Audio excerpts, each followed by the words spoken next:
Hi, welcome to another Made by Alex McQuade video. In today's video, we're going to be making needle felted fox heads. A great project, you can hang them on the wall, add key hooks, I'll show you how to do that. And also a great project for a beginner. It's a simple ball shape and a cone shape and then extra details added. But for today, let's get started. Today's project starts with a simple ball shape. So I'm taking a piece of core wool, which is a lovely coarse textured wool that felts really easily, and I'm rolling it and pinching it into a ball shape. I've then got it on the foam pad and I'm using the needle to felt the wool together. Today I'm using a 36 triangular needle, a really good all-round needle. As you can see, I'm moving the wool around the foam pad, trying to create a nice even ball shape. Now, once I'm happy that it won't spring open again, I can pick the ball up and roll it in my hands just to smooth off any lumps and bumps. I'm now taking a piece of wool in the fox colour and I'm gently teasing out those fibres, and I'm going to wrap that core ball inside.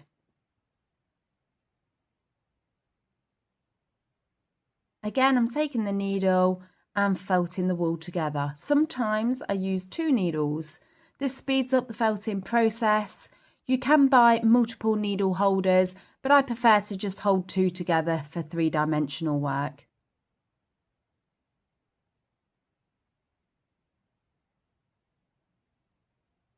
If you've got an area with the core wool still showing, just pinch off a little bit of the fox colour and pop it over the top and needle felt it in.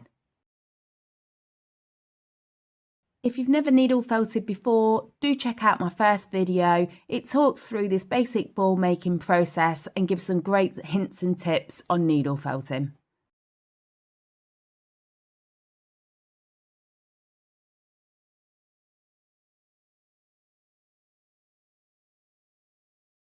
I'm now taking another piece of the wool in the fox colour and creating a basic triangle, flat triangle, that I'm going to roll to create the snout shape. So this is the fox's nose. So I'm rolling it on the foam pad, holding it together at one end, and then using the needle to felt it together.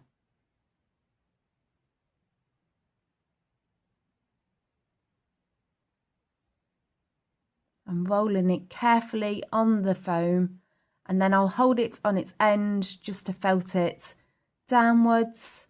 I've left the end quite fluffy so that I can attach it to the ball shape. So that's the very start of our head. That's the great thing about needle felting. We're basically making simple shapes and then joining them together. I'm now taking a piece of the fox colour wool again to wrap around where that ball joins the cone to smooth off and hide any lumps and bumps. I do use pictures for reference. I'm not interested in creating an exact fox, but I like to create characters with my needle felt. So to add a little bit of height to his head, I've created a little rectangular piece, folded it together, and now I've placed it on top of the head and I'm working that in with the needle.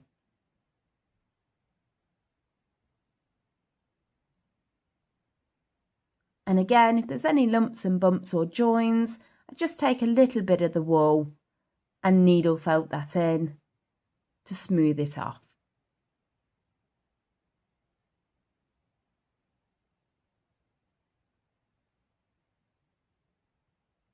I'm now looking at that whole shape, trying to keep it symmetrical, thinking about the fox head. So now I'm taking a couple of pins and I'm going to use a pen to colour them black. These pins are going to be the eyes for the fox. And the reason I use pins to start off with is so that I can move them around as I'm working on this head shape. At the end of the project, I can change them to beads if I wish, or I sometimes cut the pins down and glue them into place.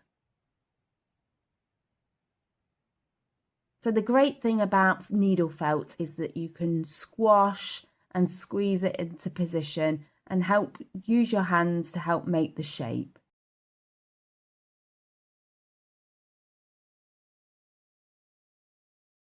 We're now going to look at making the ears.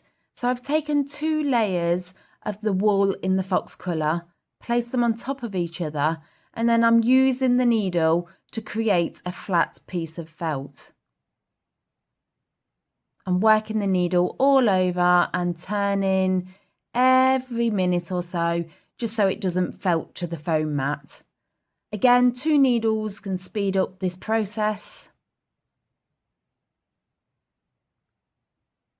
And even better than that, for flat felt, I have a tool that holds 5 needles. So I don't tend to use this for 3-dimensional work, but it is great for flat felt. Just holding it up there to check that it's nice and even. I'm now going to cut the ear shape. So I've folded it in half so that I can cut both ears in one go.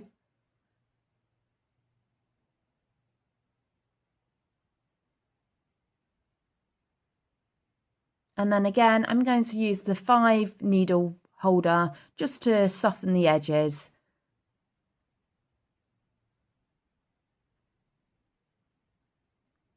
Now I've got some wool in a fawn colour that I'm using inside the ears. And to add this colour, I use the very point of the needle and work really slowly. So I'm really carefully teasing that wool out into position. And then when I'm happy, I can speed up the felting process.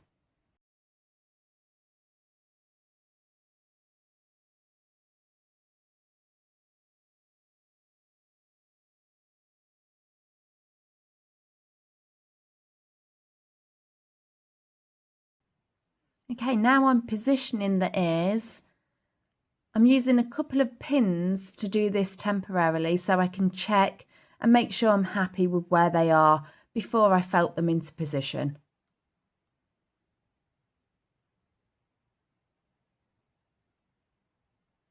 So now I'm happy. I'm using the needle again and I'm adding a little bit of fox colour here on the back. Just again, it's smoothing off any lumps and bumps and it's covering up any of the white wool fibre showing through. I'm spending some time now working on the shape, holding it up, making sure it's nice and symmetrical. And now I'm adding some chin colour, same way as I did for the ears. I'm using the very point of the needle, sharp point, just to carefully position the wool fibre.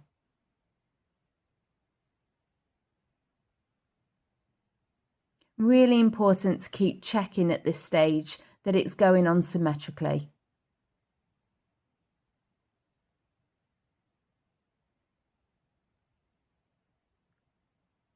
Again, use that point of the needle just to really carefully tease those fibres into place. So for the nose, I wanted to use a couple of colours. So I've got the black and the dark brown. And I've carefully folded that into a simple round shape. And I'm using the tip of the needle again, just to needle felt it into position carefully.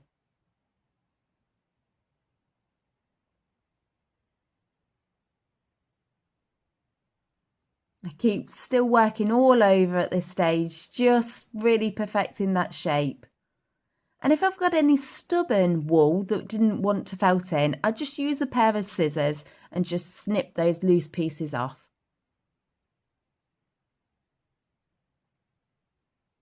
Okay, there he is.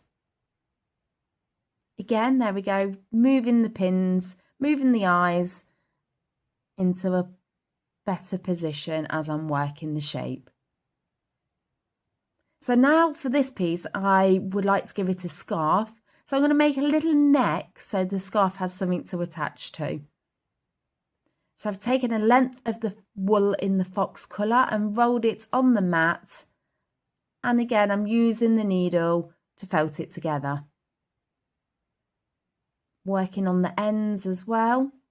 One end I will keep quite fluffy again, just to make it easier to attach to the head.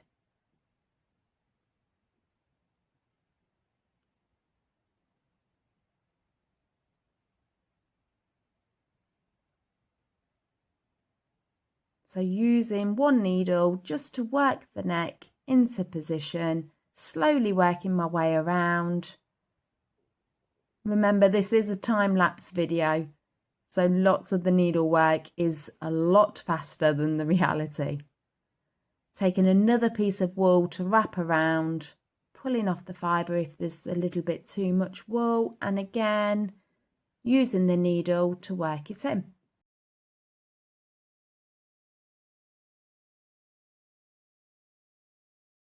So I'm really pleased with how he's coming along so far, but now it's time to give him a scarf.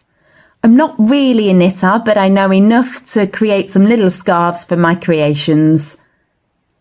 If you've made it this far, definitely time for a coffee break.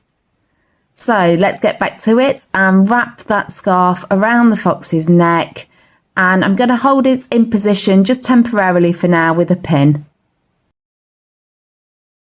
So now I'm going to add some whiskers to the fox head. So I'm just using a needle and thread to do this. And I'm going in from one side and coming out. Do this a few times just to make sure it's secure. And I'd like 3 whiskers on each side. So then just snipping it off and adding some more.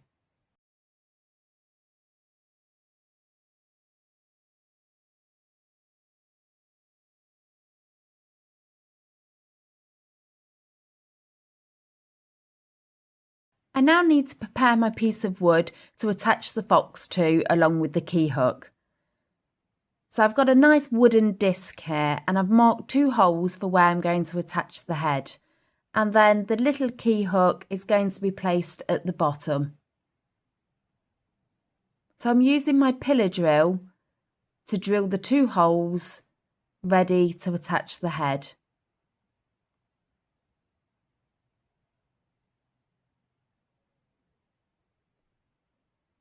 And I'm marking off with a bradawl, ready to screw the little key hook into place.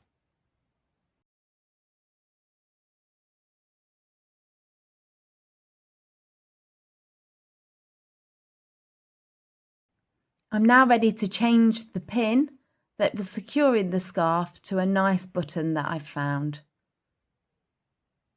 I'm going all the way through the scarf just to hold the scarf in place too.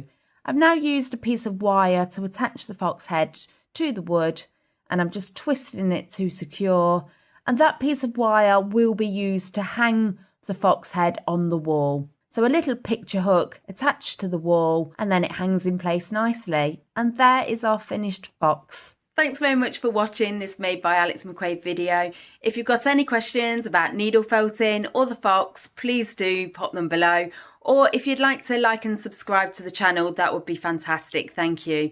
Or I'll see you next time for more needle felting and mixed media textile techniques.